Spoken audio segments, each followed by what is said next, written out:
ልኳቸዋል። እስልምናቸውን በየት በኩል ያውቃሉ?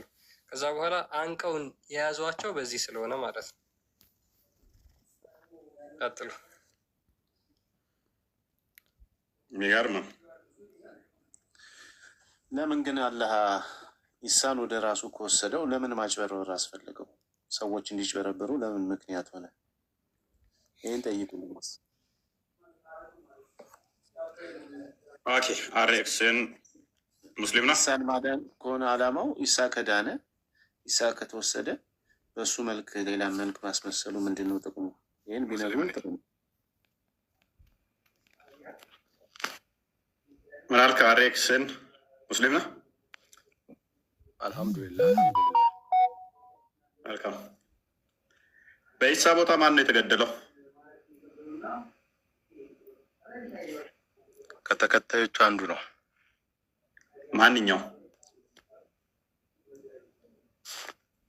አብዛኞቹ ስለሚመሳሰሉ ከተከታዮቹ አንዱ ነው። ስንት ተከታዮች ነበር? አልተሰቀለም። ሐዋርያቶቹ ማለት ነው አይደለ? አዎ። ማንኛው? የትኛው ሐዋርያ? አብዛኞቹ ይመሳሰላሉ። ከመካከላቸው አንዱ ነው እኮ። ማንኛው ሐዋርያ? ስም አላቸው እኮ ሁሉ። ማቴዎስ፣ ጴጥሮስ፣ ዮሐንስ፣ ይሁዳ፣ ያዕቆብ። ማንኛው? ተመሳሳይ ናቸው ሁሉም። ስማቸውን ለጊዜው እንተው። ግዴታ ነው። ያ ምን ስማቸውም እንደዛው ተመሳሳይ ነው። መልካቸውም ተመሳሳይ ነው። ስማቸውም ተመሳሳይ ነው። ተመሳሳይ ናቸው። ቁርአኑ ለምንድን ነው እነዚያ የሰቀሉት በመጠራጠር ውስጥ ናቸው የሚለው? እናንተ ናችሁ ተጠራጣሪዎቹ ወይስ የሰቀሉት ናቸው?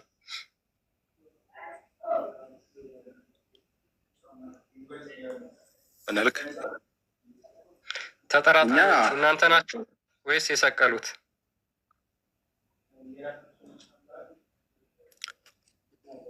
የሰቀሉትማ ተመሳስሎባቸው ነው። ከሐዋርያት መካከል አንዱን የሰቀሉት። ይሄ እኮ አይመጣውም ወንድማችን። የሰቀሉት ክርስቲያኖች ናቸው።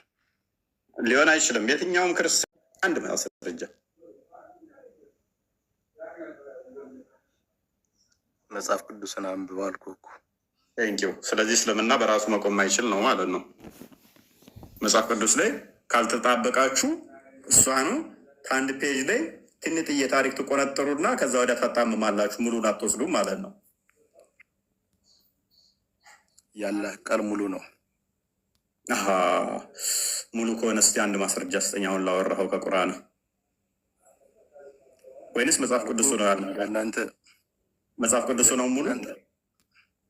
እናንተ አምላክ ብላችሁ የምታመልኩት የሚሰቀል፣ የሚሰቃይ፣ የሚበላ፣ የሚጸዳዳ እንዴት እንደ የራሱ እኮ በጣም የሚያስቅ እኮ ነው በእውነት።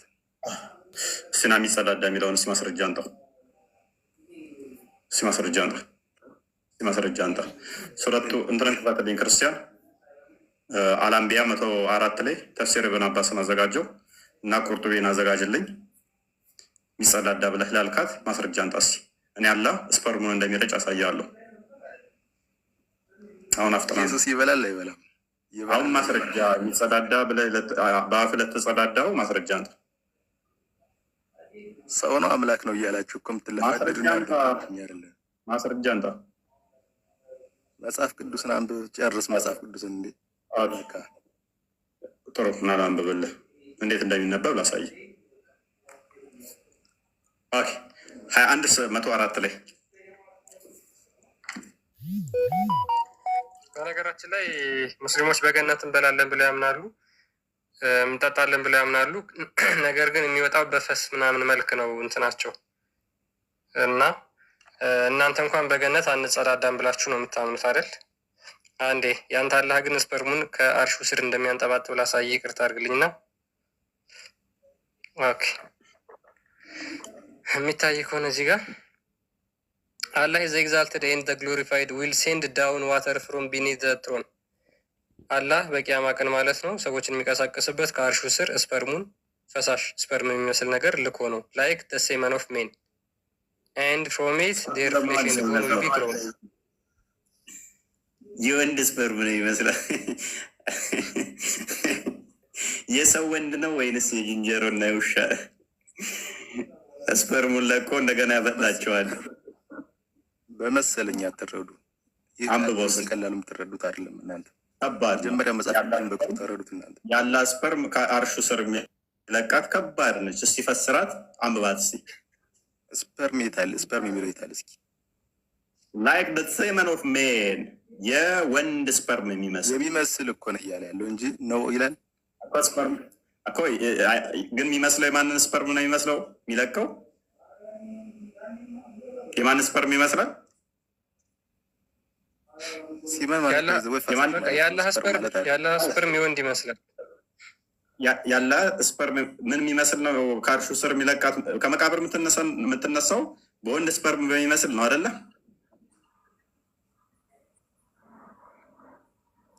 አርሹ ማነው ያለበት? ሲመን ማለት ፈሳሽ ነው። ፍሉድ ማለት ምን ነበረ?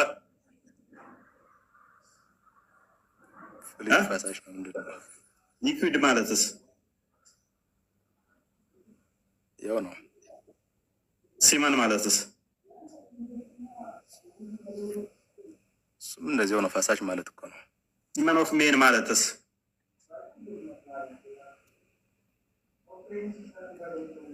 ይመስላል ለማለት ነው። ምንም የተለየ ነገር የለውም። ስፐርም ማለት ምን ማለት ነው? ሴመን ኦፍ ሜን ማለት ምን ማለት ነው?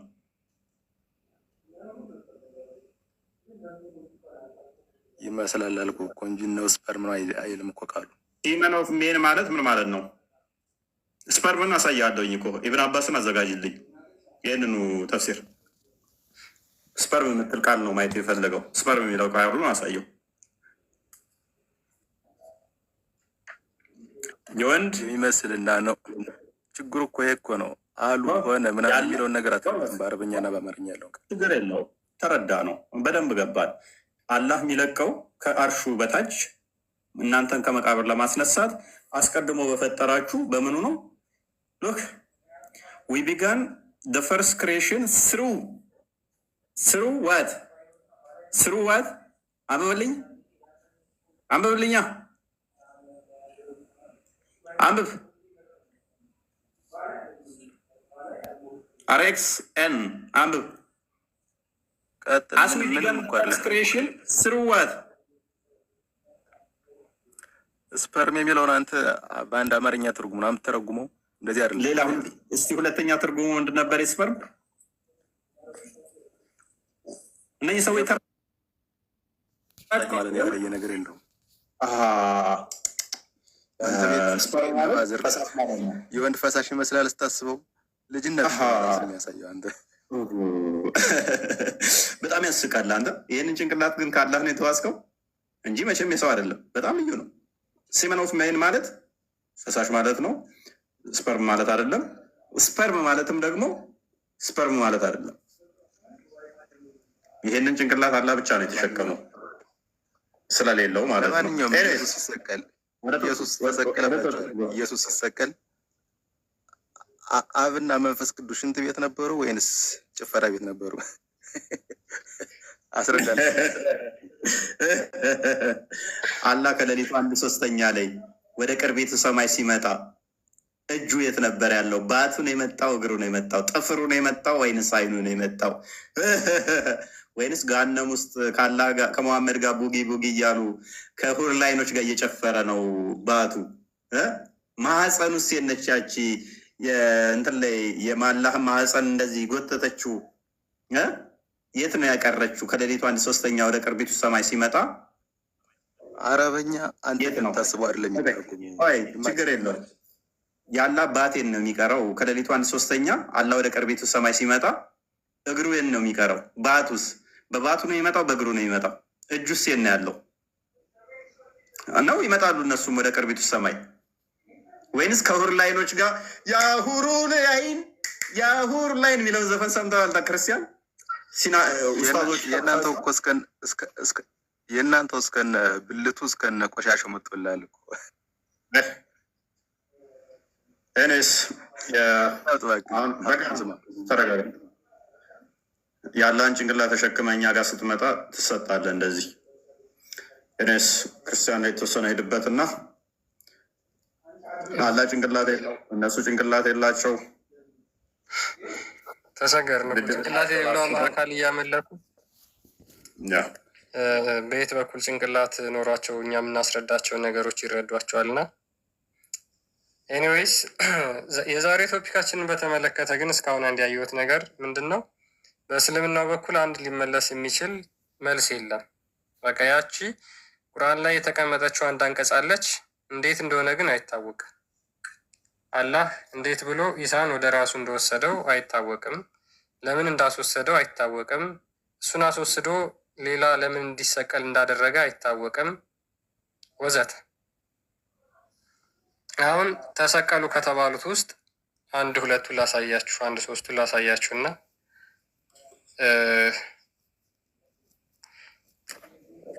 ላሳያችሁ አንድ ሁለት ሶስቱን። አንዱ ታቲያኖስ ነው ይላል። ብዙ ተረት ተረት እኮ ነው የተረቱት እሱ ላይ በስማ በቃ ኡስታዞቻቸው፣ ሙፈሲሮቻቸው፣ ምሁራኖቻቸው ተበጥርቀው አሁን ሊቋቋሙት በማይችሉት ሁኔታ መጣንላችሁ። ድድብና እስልምናን ታድጎታል። ድንቁርና እስልምናን ታድጎታል። ከ20 ዓመት በኋላ እኛ ያልነውን አንብቦ የሚረዳ ትውልድ ሲመጣ አይደል ነው ምን ያህል ሊያመሰግነን እንደሚችል ማለት ነው። ቀጥላ ነው ያ አንዱ የተሰቀለ የተባለው ማን ነው? ታቲያኖስ ነው። ይህ ታቲያኖስ ደግሞ ሌሎች ሙፈሲሮች የሮማ ወታደር እንደሆነ ይናገራሉ። እና ልክ እሱ ኢሳን ሊይዘው ሲገባ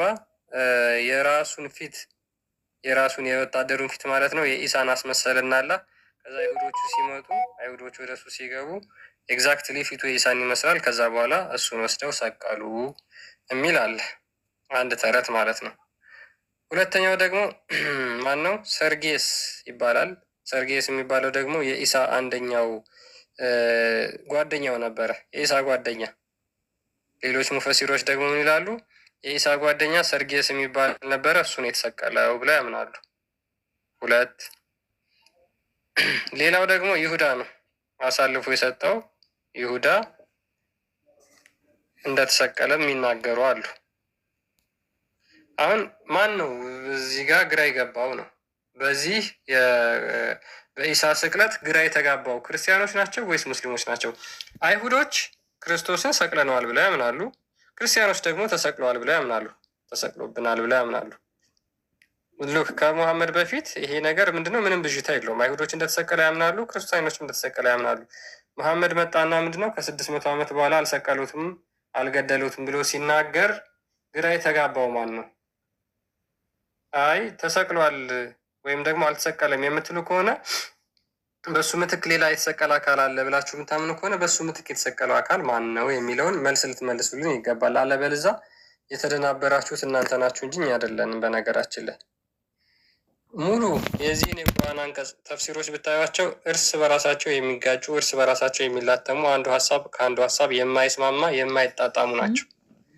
አንዱ ደስ ያለውን ያህል ከመጽሐፍ ቅዱስ የተወሰነች ጥቅስ ይወስድና ሌሎች ደግሞ በታሪክ ውስጥ በሂስትሪ ውስጥ ያልተፈጠረ ታሪክ አስገብተው ሙፈሲሮቹ ይሄንን የቁርአን አንቀጽ ለማብራራት ሞክረዋል። ነገር ግን አንዱም ተቀባይነት የለውም።